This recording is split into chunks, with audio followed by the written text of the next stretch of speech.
as opkoms, sien ek die liefde, en laat in die nag stilte, oor alles daar, voel ek die vrede, dankie vir liefde, dankie vir lewenskrag, en elke mooi dag, dankie vir vrede, vir alles wat U my bied, ontvang my liefdeslied.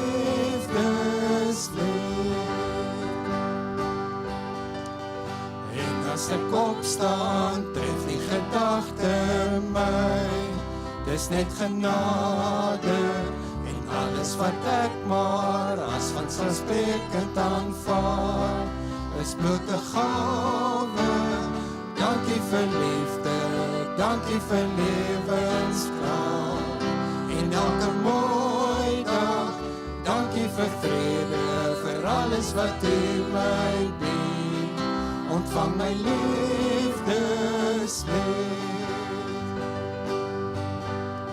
Son oor die berge, strale van liefdeslig, skyn God gegewe, hy kyk in die oë, strale van liefdeslig, skroei deur my lewe, dankie vir liefde, dankie vir lewenskrag, en elke mooi dag, dankie vir vrede, vir alles wat U my bied, ontvang my liefdeslied.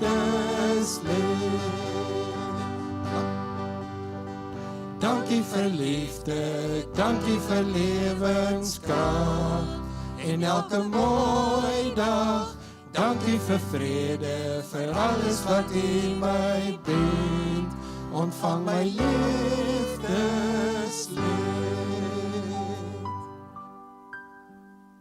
Waar sit Marits? Wil jy nie gou vir my die kers kom aansteek asseblief? Dankie. Dis vreeslike groot vroutjies. Ek gaan net hier so. Dankie om aansteek.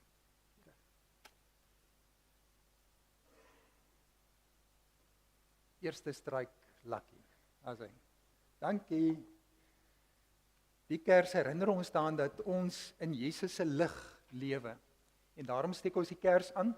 Nie omdat Jesus die kers is of in die kers is nie, maar omdat die kers 'n simbool is van die Here wat in ons wêreld sy lig kom aansteek het, in ons lewens kom vul het met sy vreugde, en sy liefde, en sy genade, sy blydskap. Ons julle gaan nou so 'n bietjie later, gaan julle afgaan na die saal toe vir skiets, en daar gaan julle hoor die vraag, waarom gaan ons kerk toe? Nou, hoekom dink julle gaan ons kerk toe? Hoekom kom ons kerk toe? Na die kerkgebou toe? Om te leer van Jesus. Dit is 100%. Dit is die hele antwoord. Maar ek sien Tannie Stefanie kyk vir my en sy dink gaan ek nou klaar dit doen. So ek gaan nie dit klaar doen nie. Ek sê sommer wat julle daaronder gaan hoor. Ons kom kerk toe om die woord van die Here te hoor, om saam die Here te loof wat ons nou net gedoen het. Ons kom om te groei in ons geloof. Ons kom om saam te bid en ons kom om mekaar te help. Maar het julle geweet hoekom ons dit wil doen? Hoekom wil ons dit alles kom doen by die kerk? Hoekom wil ons dit alles kom leer?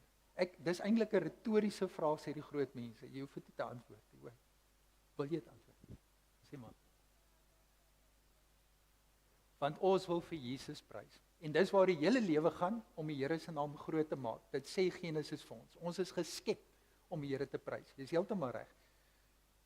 Dit wat ek vra in die kerk hier gaan sê, as julle nou uit is nog iets by dit by. En ek gaan dit gou verduidelik met 'n storieetjie wat ek vir julle wil vertel. Ons ken ons plase, maar ons ken nie sulke plase nie, nee. Daar's nie so 'n skuur op ons plase nie. So dis 'n ander land se storie, maar daar was 2 broers wat saam op die plaas gebly het. En baie lief vir mekaar, en hulle het lekker geboer daar saam op die plaas. Maar toe gebeur daar iets. En julle kan sien hoe lyk daai 2 nou, né? Daar was iets wat nie lekker was op die plaas wat gebeur het nie, en nou is daai 2 kwaad vir mekaar. En daar staan hulle nou in frons vir mekaar. Hulle is glad nie lekker vir mekaar, hulle is ongelukkig met mekaar. En so gaan dit nou vir 'n hele tyd aan. Toe besluit die een broer, maar hy gaan 'n man laat kom wat met hout werk. 'n Mens noem dit 'n skrynwerker. Het julle geweet wat hy werk het Jesus gedoen voordat hy begin het om vir mense te vertel van sy Vader? Wat se werk het hy gedoen?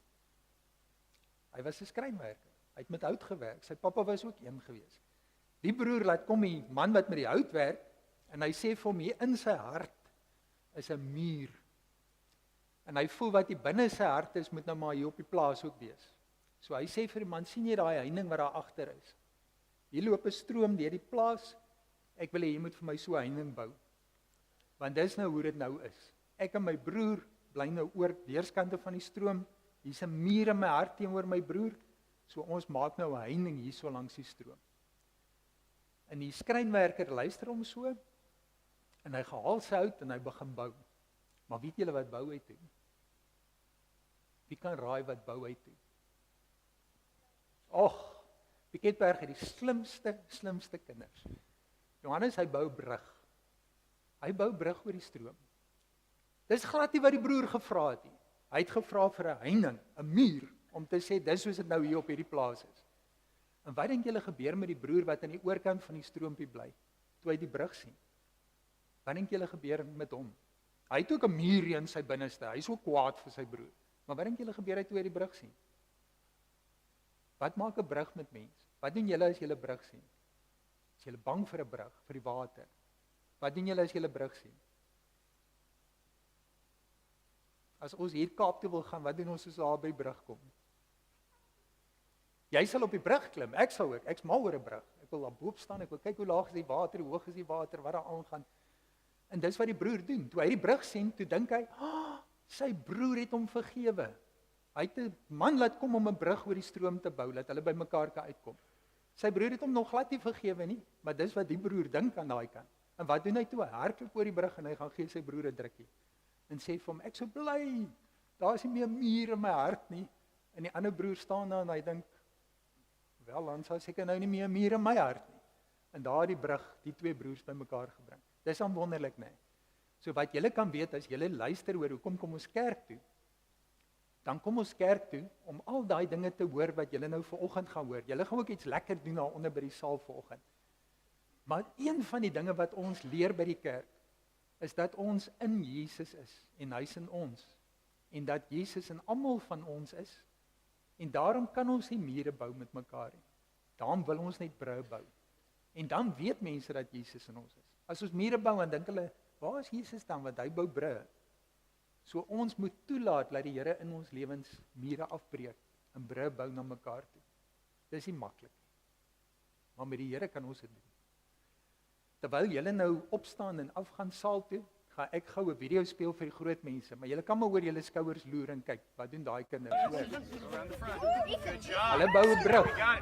Dat hulle oor dit kan klim. Good job. Teamwork. Now don't Ons gaan weer vir julle sien hoor. Mooi bly.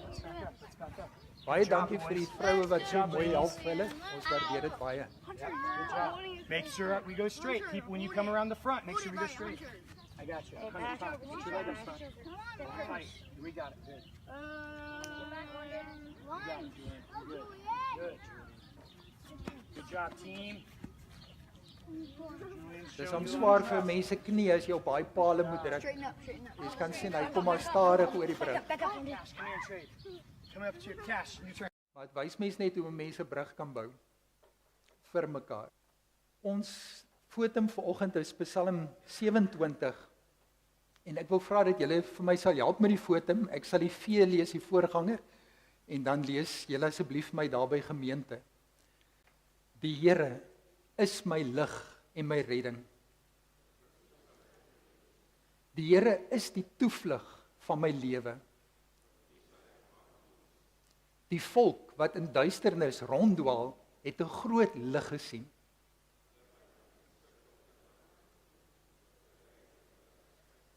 U het die nasies vermeerder.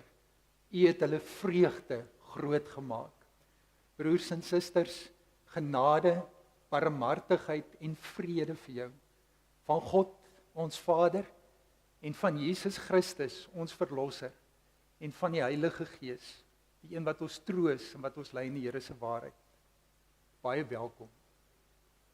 Kom ons sing 'n lied waarin ons al die volke nooi en sê, klap julle hande, juig tot eer van God. Kom ons staan en dan sing ons die 3 verse van lied 547.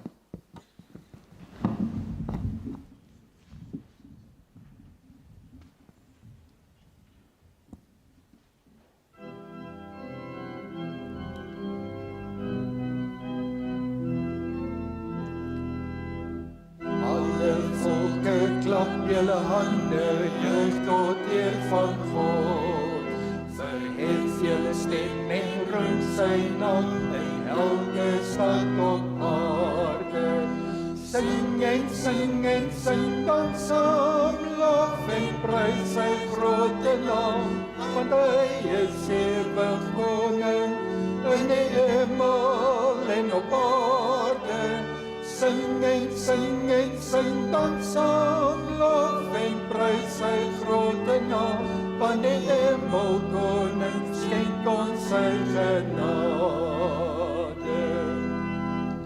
Hy is ewig koning in die hemel en op aarde. Die volke kniel, die nasies juig oor al sy skepingsdade. Sing en sing dan saam, lof en prys sy grote naam, want hy is ewig koning in die hemel en op aarde.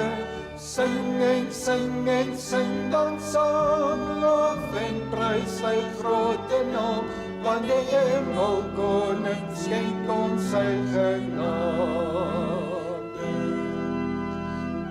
Ons gaan in sy woning en hy roep ons almal saam.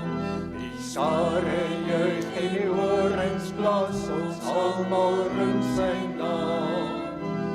Sing en sing dan saam, lof en prys sy grote naam, want hy is ewig koning in die hemel en op aarde. Sing en sing dan saam, lof en prys sy grote naam, want die hemel koning skenk ons sy genade.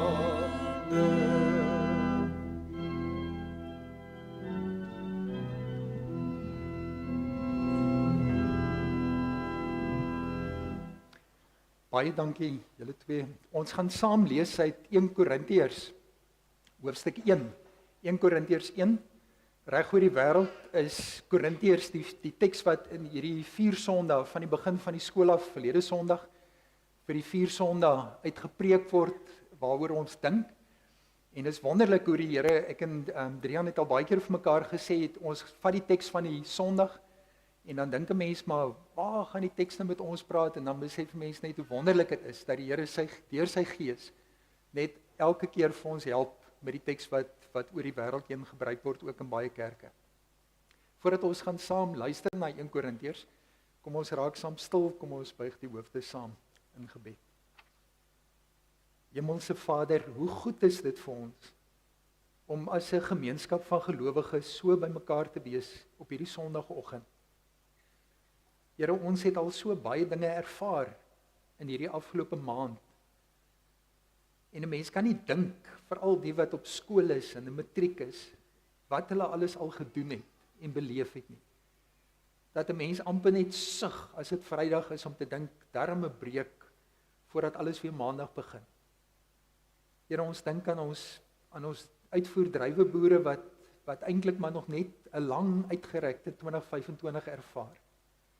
En Here, wat al die spanning en die inspanning van hierdie tyd, waarin dit oestyd is, waar alles op een slag gebeur, en jou ook die frustrasie van ander mense wat vakansie hou, en plekke wat toe is, en moeite wat jy het om goed in die hande te kry. Dankie dat hulle so 'n wonderlike bedryf, ook hier in ons omgewing, volhou, en dat ons ook die vrug daarvan kan pluk, die mooi wêreld om ons kan sien. Here, ons bid vir al die onderwysers van ons skool. Ons dink in besonder aan hulle wat die verlede Vrydag, Donderdag 'n babietjie ryker geword het en hulle hele lewe het in 'n oomblik verander. Ook die res van die skool se dag daar by die atletiek. Maar ons is so dankbaar vir nuwe lewe, vir gesondheid, vir jong mense wat ook hulle lewens begin hier in ons dorp. Dankie vir elkeen wat nuut in hierdie gemeente inskakel. En ons bid dat hulle ook hierheen kom en mag vind. Nie net omdat hulle eredienste bywoon nie, maar veral omdat hulle mense ontmoet en met ander gelowiges in 'n verhouding kan staan. Here, ons wil dankie sê, terwyl ons weet dat daar so baie Christene is wat oor die wêreld heen dit swaar het om U te aanbid En ons dink ook aan die 9 lande waarvoor ons in die week van gebed gebid het daar voor in die voorportaal. En die omstandighede waarin Christene ook daar moet lewe. Here, dankie dat ons en hulle saam herinner word deur Paulus, dat U ons lewens op 'n besonderse manier met U lig aangeraak het. Dat U genade in ons lewens uitgestort het. Dat U ons geroep het om heilig te wees, om aan U te behoort.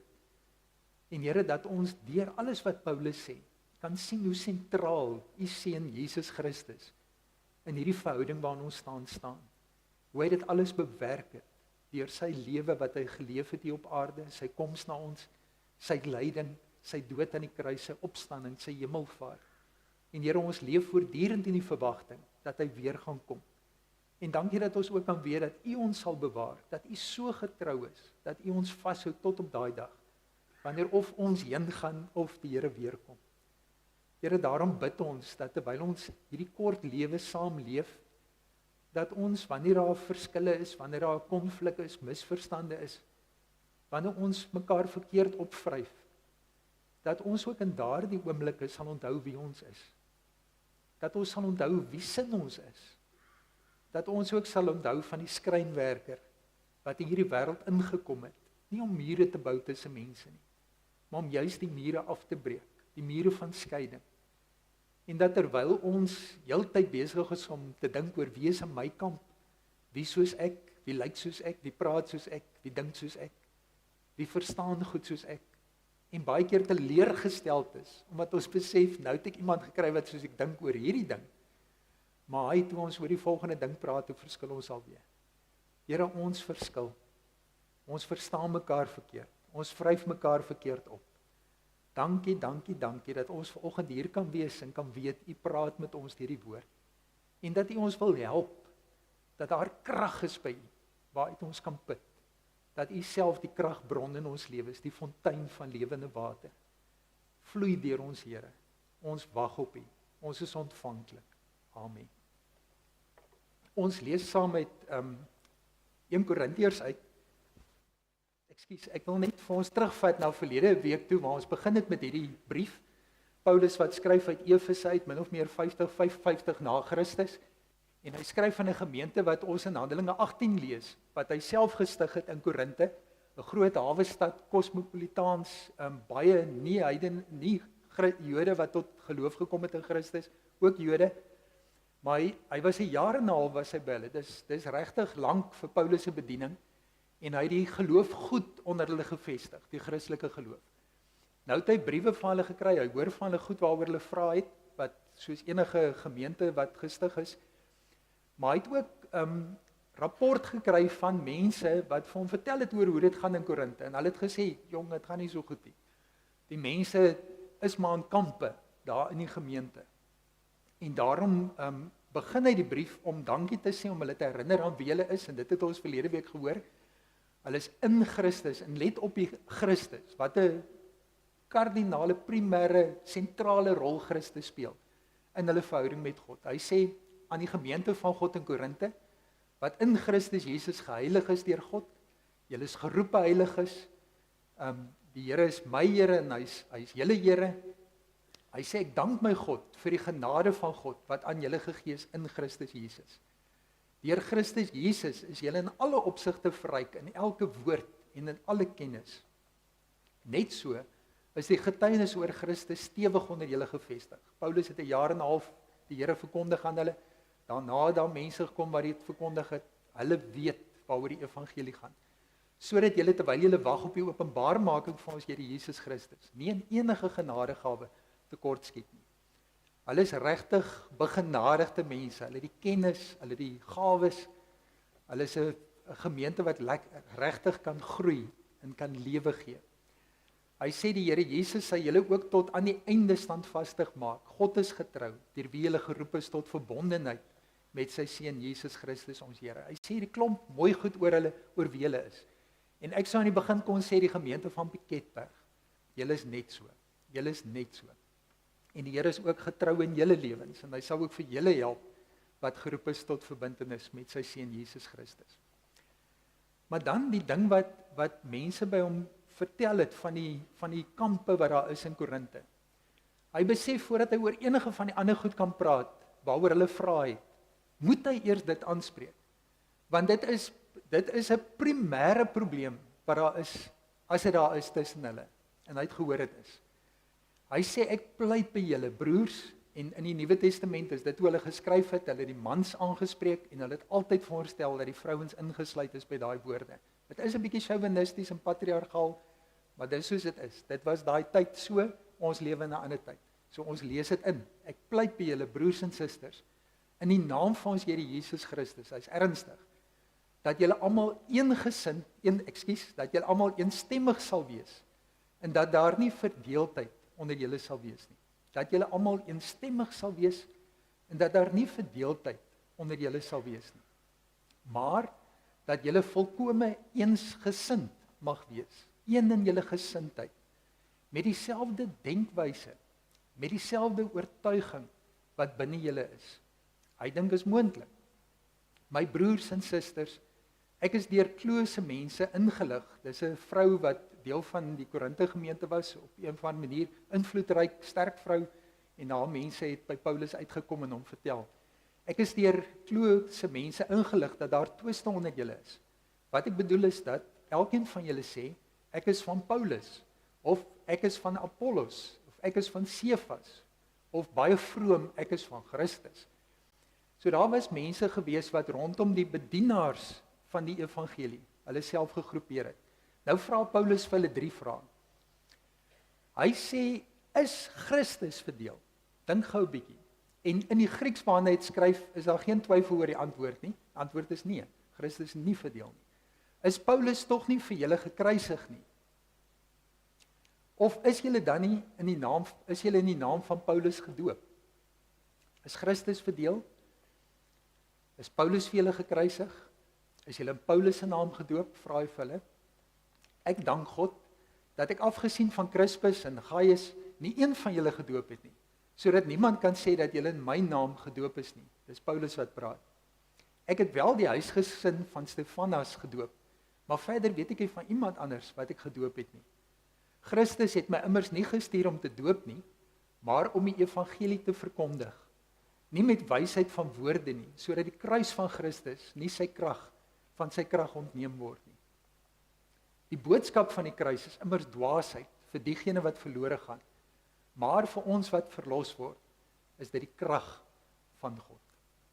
So julle hoor baie duidelik, die probleem wat hy probeer aanspreek is partyskappe, kampe waarin lidmate hulle self verdeel het, en wat dan ook aanleiding gegee tot twis, tot verwydering tussen hulle. Hoe voel jy, hoe dink jy oor twis, oor oneenigheid, oor verdeeldheid? Hoe dink jy daaroor? Hoe voel jy daaroor? Party mense is fighters. Hulle hou van 'n goeie debat, as mense so 'n bietjie verskil. Ek het ook debat op skool gepraat, dit was my vreeslik om te gaan beklei met iemand in die saal. Maar dan lewe jy maar in jou rol in en dan probeer jy maar. Maar hoe voel julle oor twis, oor oneenigheid, oor verdeeldheid? Mense het gedagtes daaroor, maar mense het ook gevoelens daaroor. Party van ons is baie bang vir konflik. Party ken dit in 'n huis, party ken dit glad nie in 'n huis nie, en as hulle dit dan ervaar, dan sit vir hulle 'n geweldige skok. Maar wat ons almal kan, ek wil nou amper vra, wie van julle het nog nooit naby 'n twis of 'n rusie of 'n verdeeldheid, steek gou op die hande. Toe, ek is aan nou nuuskierig. Wie was nog nooit naby in 'n kamer, in 'n vertrek waar daar twis, weet nog nooit iets wie weet glad nie waaroor ek nou praat nie. Waar is Milan? Milan is nou in die moederskamer, Milan loop nou net, ek dink ek moet vir hom gaan vra. Is hy hier? Waar is Milan? Milan, het jy al twis en verdeeldheid ervaar met jou ma? Jou pa werk so baie weg, jy moet maar met jou ma woorde hê. Ons almal ken dit. En dit is baie sleg. Partykeer as 'n mens dit sien, is jy teleurgesteld.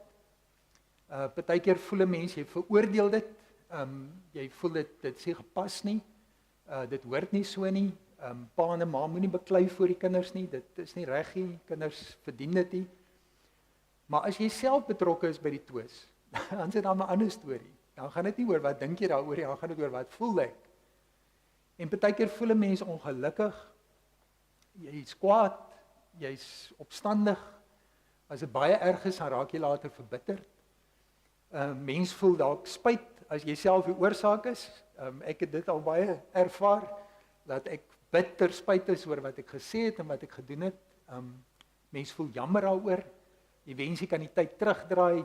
Jy wens die aarde gaan oop en aarde bedek my. Wat het ek aangevang?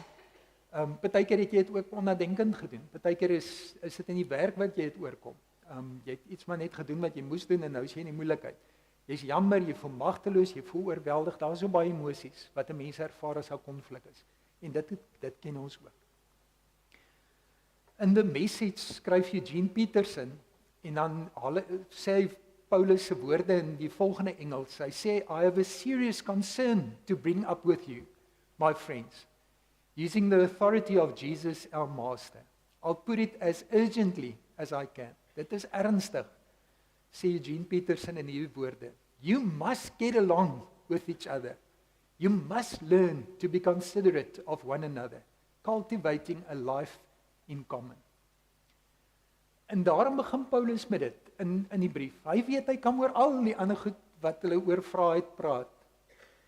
Maar hy moet begin by die sterkste getuienis wat van hulle uitgaan. Want waar daar vrede is, waar daar eensgesindheid is, waar mense in liefde met mekaar saamlewe, daar is God in die wêreld se oë. As die wêreld na ons as 'n gemeente kyk, dan verwag hulle, dis kinders van die Here. Dis mense wat vrede maak. Dis mense wat versoen met mekaar kan lewe. Dis tog waaroor hulle God gekom het, om hulle met God te versoen met mekaar. En as daar twis is, in verdeeldheid, in kampe, in bekleierery met mekaar, dan getuig dit juis van die teendeel, dat op 'n manier het ons iewers die pennie nie hoor drop nie, het ons iewers die kloutjie nie by die oor gekry nie, begin mense regtig vra, maar ken ons die Here? Want dit lyk nie asof ons regtig luister of hoor of deel is van hierdie beweging van versoening wat God in hierdie wêreld gebring het nie. Die wonderlike boodskap van hierdie teks wat ons vanoggend lees, is daar is krag. Daar is krag. Daar is krag tot ons beskikking. En daai krag lê nie 'n towerformule of volg hierdie stappe as jy gaan jammer sê en dan sal alles uitwerk nie. Daar is geen waarborge om konflik op te los nie, vir die uitkomste nie. Maar wat ons hoor in hierdie teks is dat Paulus vir hierdie gemeente sê, die krag wat ons nodig het, lê nie in die woorde wat ek gaan praat nie. En as 'n mens die Grieks gaan lees, dan kom ons agter dat as hy praat van, hy is nie geroep om te doop nie, maar om die evangelie te verkondig, dan is dit nie 'n praatverkondiging. Hy is geroep om te evangeliseer, om die evangelie te leef. En daarom sou mens dink dat Paulus op baie maniere mense se lewens beïnvloed het. Met sy praat, maar definitief ook met sy optrede teenoor mense, sy manier by mense, dat hy die boodskap van die evangelie ook op so 'n manier uitgedra het. Maar wat ons kan hoor en wat my vul met soveel hoop, is dat Paulus vir hierdie gemeente sê, die boodskap van die kruis, dit is dwaasheid vir die wat verlore gaan, maar vir ons wat verlos word, is dit die krag van God. Dit klink paradoksaal, dit klink asof dit nie moontlik is nie, maar bear with me. Dis nie met wysheid van woorde nie, sodat die kruis van Christus nie van sy krag ontneem word nie. Die Christelike geloof is nie net 'n pratery nie, dit lyk baie keer so. Dit gaan oor preke en dit gaan oor Bybelstudie, dit gaan oor praat. En praat is bitter belangrik, want wat sal ons weet as ons nie praat nie? Maar daar het iets aan die kruis gebeur, daar gebeur iets deur Jesus Christus, wat vir ons ook 'n pad maak, en vol met krag. Dit is natuurlik die Here se teenwoordigheid in ons lewens, maar sy teenwoordigheid as die gekruisigde, dit is die krag wat in ons is. Want wat gebeur het, is dat wanneer 'n mens na die kruis kyk, dan sien jy iemand wat totaal al onskuldig is, en wat absoluut magtig is, maar wat ten spyte van sy mag en sy onskuld die probleem op hom neem. Wat aan die kruis gaan hang en 'n simbool van die Romeinse ryk wat straf en wat verag. om daai simbool te verander tot iets wat kragtig is. Nie van magteloosheid die een wat daar hang nie, maar van krag in die een wat daar hang. Omdat hy onskuldig is en omdat hy magtig is en bereid is om te gaan hang in ander mense se plek. En dit is die wonder. Iemand skryf daaroor, J.L. Patterson, en sy sê die kruis is 'n diepgaande openbaring van die aard van God, van hoe God is. Buite in God se bereidwilligheid om te ly vir die voordeel van die skepping en ook in die krag van God om lewe uit die dood te bring.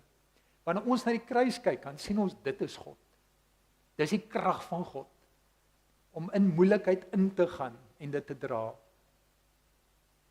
En daarmee saam om te weet dat wanneer hy in die moeilikheid ingaan, dan staan hy aan die ander kant op. Dan bring hy lewe. En ons wat mense is, wat betrokke raak in twis en verdeeldheid en kampe, mense wat skinder oor mekaar en mekaar opwerk teen mekaar, ons wat in hierdie wêreld lewe, het so verlosser nodig. Ons gaan nie onsself hier uitkry nie. Ons gaan onsself hier uit moeilikheid uittrek nie. Ons kan vir mense sê ons is jammer, hulle gaan nie noodwendig ons glo nie. Dalk is ons nie so jammer soos wat ons sê nie. Ons gaan nie mense vergewe wanneer ons hoor hoe hulle jammer sê as ons nie vir Jesus in ons lewe het nie. En die krag van die kruis in hom sien en dit ervaar. En die moed kry om ook daai pad te stap. Om ook mense te wees wat al sou ons voel maar ek is onskuldig of ek het nie deel hier aangehad nie, dat die manier waarop ons betrokke raak by konflik, by verdeeldheid, dat dit die manier van Jesus sal wees met die krag van die kruis. Om myself eenkant te sit en te sê, dit gaan nie oor my nie. Dit gaan oor versoening. Dit gaan oor vrede. Dit gaan oor getuienis. En daarom gaan ek vir die Here vra, Here, wees in my en help my om hierdie kruis te dra. Om minste te wees, om te sê ek is jammer. Om verskoning te vra. Om te vertrou dat U besig is om te werk in almal van ons. En dat U uitkoms sal gee wat lewe is. Nie dood nie. Want dis wat ons nou ervaar. Ons ervaar nou dood. Mure wat gebou word in ons harte op die plaas rondom ons. Paulus vra dat ons volkome eensgesind mag wees met dieselfde denkwyse en dieselfde oortuiging. En nou net daar voel 'n mens, Paulus, aan wie se kant is jy nou? Soos wie moet ek nou dink? Of voel 'n mens, hy boelie jou nou weer, nou bring hy Jesus in die storie en nou moet ek net sê sorry en ek moet nou maar net sê ja en amen op alles wat die ander een sê. Ek moet nou dieselfde denkwyse sê, ek moet dieselfde oortuiging sê as die ander een. Ons moet nou almal met mekaar saam. Dis nie wat Paulus sê nie. Paulus is nie besig met die tema van die konflik nie. Paulus is besig met die kruis. En om vir Christene te sê, ons hanteer konflik anderste as die wêreld. Want binne in ons is dieselfde gesindheid. En in Filippense 2 beskryf hy daai gesindheid so mooi as hy sê Jesus wat die mag het en onskuldig is, het homself leeggemaak deur die gestalte van 'n mens aan te neem en homself verder verneder deur aan die kruis in ons plek te sterf. En wanneer ons daardie selfde gesindheid het in 'n konflik, dan maak ons dit vir mekaar so maklik. Want daar is baie keer misverstande. Ek het dalk 'n deel van die waarheid weet en die ander moet die ander deel vir my help kry. Nog iemand moet ons dalk help want albei van ons het 'n stuk van die storie weet, maar dalk nie alles nie. Maar hoe makliker raak dit as al daai mense wat betrokke is by die stryd, die gesindheid het van Jesus Christus. As ek voel ek hoef nie bang te wees om te gaan klop daar nie, want daai deur gaan oopgaan en die een gaan vir my sê, "Wie, ek wou met jou ook kom praat het." Dieselfde gesindheid waaraan Christus is in die hele gemeente, in die hele gemeenskap. Ons kan praat met mekaar, konflik gaan gebeur, verskille gaan gebeur, ons gaan misverstande hê. Maar die gesindheid waarmee ons met mekaar werk, is die van Christus. En dit beteken, sê Paulus, dat ons ook dieselfde denkwyse het as die een wat ons verlos het, as Christus. Dat ons dieselfde oortuiging het, dat daar altyd lewe moontlik is uit die dood. Dat ons werk met dieselfde gedagte, dat ons hulp gaan nie uit onsself uitkom nie. Ons hulp kom van die krag van die kruis, van die een wat op die kruis is, van Jesus Christus. Dat die Here ons weer herinner aan wie ons is, dat ons wegkyk van mekaar en die probleem in mekaar, maar dat ons na Jesus kyk, en dat ons weer van Jesus af, op 'n nuwe manier na mekaar kyk. En daarom gebruik Paulus hierdie kinderlike vraag wat hy vra. As hy sê, is Christus verdeel? Het ek vir julle aan die kruis gesterf? Is julle in my naam gedoop? Hoekom kies julle dan vir my? Hoekom sou julle sê ons is vir Paulus? Wie's Paulus? Paulus is een wat die gemeente gestig het. Paulus preek hierso, skryf mooi briewe vir julle, help julle op die pad van die Here. Maar dis Christus wat vir julle aan die kruis gesterf het. Dis Christus in wie se naam julle gedoop is. En hy is nie verdeeld nie. Hy is een. En dit lei mens uit daai pad na die dood, na die lewe. Die oomblik as jy perspektief kry en jy sê waaroor nou verskil ons oor een of ander saak in die kerk. Die gereformeerde kerk is besig om op te breek oor die vrou in die ouderling ampt. Nou mag NG Kerk dominees ook nie meer by die gereformeerde, ek is nie besig om die gereformeerde kerk te beskuldig nie. Ek sê net dis hoe verskriklik dit is. Hoe goed net gebeur as jy jou voet op konflikpad sit, dan gaan dit net aan dit raak al hoe erger.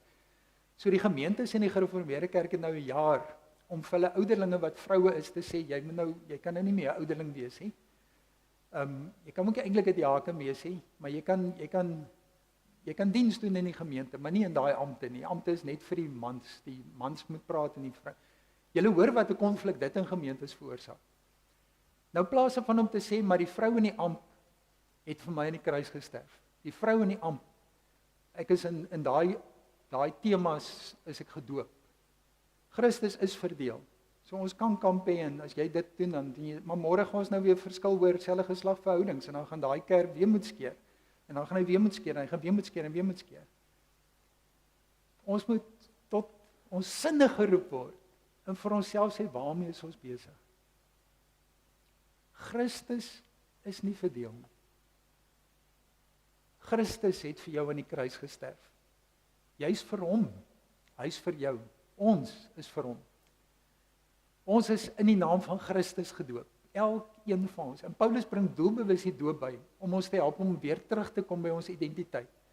Dat ons nie sê ek is vir die vrou in die amp of ek is teen die vrou in die amp nie. Ek verstaan daai teks wat Paulus geskryf het so en ek verstaan dit so.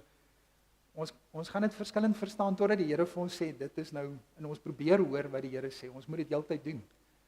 Maar terwyl ons nie weet nie, terwyl ons weet verskillend. Kom ons hou vas aan dit wat ons weet. Dat ons gedoop is in die naam van Jesus Christus. Dat hy vir ons aan die kruis gesterf het. Dat ons deur hom versoen is met God en met mekaar. En ons soek daai pad van gebrokenheid na heelheid, van selfsugtige chaos na heiligheid en verhouding, om nuut gebore te word deur die kruis. Daarom sê Paulus, ek kan oor baie dinge met julle praat of julle raad gee. Maar waaroor ek wil praat en waarvoor ek geroep is om te praat, is om te praat oor die gekruisigde Jesus Christus. Dis hy en is hy alleen. Al die ander dinge moet ons seker uitsorteer, maar dit dreig om ons wetties te maak en te vergeet dat ons word nie verlos oor wat ons dink oor die vrou in die ampie. Ons word verlos deur wat Jesus vir ons sê oor homself en wat hy vir ons kom doen het aan die kruis. En dat ons in sy naam gedoop is, ingelyf is by die familie van God. Dit is my verlossing, dis my redding, dis my versekering, God wat my vashou. Ek gaan nie voor die Here staan en rekenskap moet gee of weet ek nou die vrou in die ambreg verstaan of verkeerd verstaan nie. Ek gaan staan in die bloed van Jesus Christus aan die kruis en vertrou dat hy alles uitsorteer en sal uitsorteer wat ek nodig het om te weet. En terwyl ek dit doen, is daar nog woorde van Paulus wat so duidelik is, dat ons op Jesus alleen moet beroem, en dat wat ons lewens van moet getuig, is van liefde. Van lankmoedigheid met mekaar, van vriendelikheid, van nie jaloers wees nie, van nie groot praat nie, nie opgeblaas en trots wees, ego sê nie, nie onwelvoeglik wees nie, nie ons eie belang soek nie, nie verbitterd word nie, nie die kwaad toereken aan mense wat ons seer gemaak het nie, bly wees oor ongeregtigheid nie, maar bly wees oor die waarheid. Ek is die weg, die waarheid en die lewe, sê Jesus. Daai soort liefde bedek alles, dit glo alles, nie naïef nie, terwyl jy weet die ou jok vir jou, dan stap jy nog die pad. Hoop alles, jy verdra alles, want jy kan deur die kruis, dis 'n liefde wat nooit gaan vergaan nie. Paulus sê al die ander goed, vrou in die amp, selfe geslagverhoudings, al hierdie dinge gaan weggaan. Wat gaan bly is sulke verhoudings. Kom ons vul ons lewens, die kort lewetjie wat ons het om te lewe, met die kruis, met Jesus, met liefde. Amen. Ek wys maar net weer daai prentjie.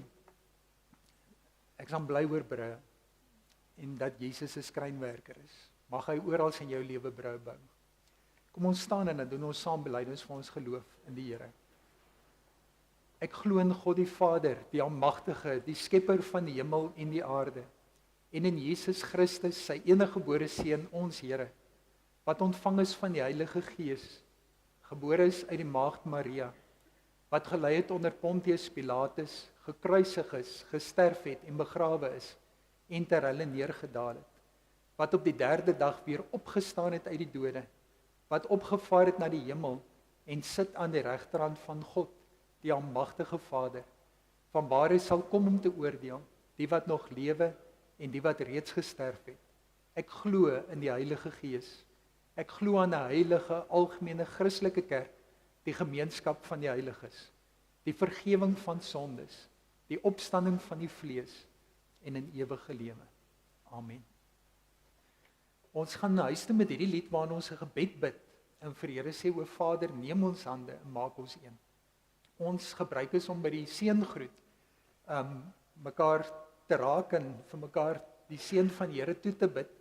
Maar hierdie is al reeds so gebed en ek wil vra daar waar jy staan, waar jy sit, neem die vrymoedigheid, vat die een langs jou hande. Ons is die gemeente van Piketberg, die stroom van lewende water wat gevoed word uit die fontein wat lewe gee, laat groei, vrug dra en oes voortbring. So kom ons vat mekaar en ons sê, Here, neem ons en maak ons een. Kom ons staan en nou sing ons, ek dink is 3 verse, ja. Dankie Alice.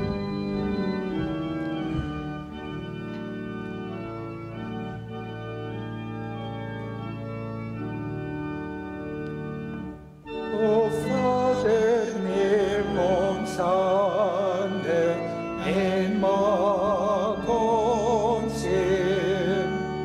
Versterk selfs die bande, gee ons seën. Bind ons in die genade aan U, o Heer. En leer ons om met dade U naam te eer. Heer, wees vir ons 'n Vader wat sorg en sien. Trek ons in Christus nader om U te dien. Laat die Gees ons voorgaan, laat Hy ons lei, dat ons U word gehoorsaam, ons aan U wy. Leer ons mekaar vergewe, mekaar vertrou. Laat ons dele lewe op liefde bou. Laat eers oor ons vrede en bind ons saam. Verhoor tog ons gebede in Jesus naam. Mag die genade van ons Here Jesus Christus en die liefde van God ons Vader en die gemeenskap van die Heilige Gees met jou wees en met jou bly. Amen.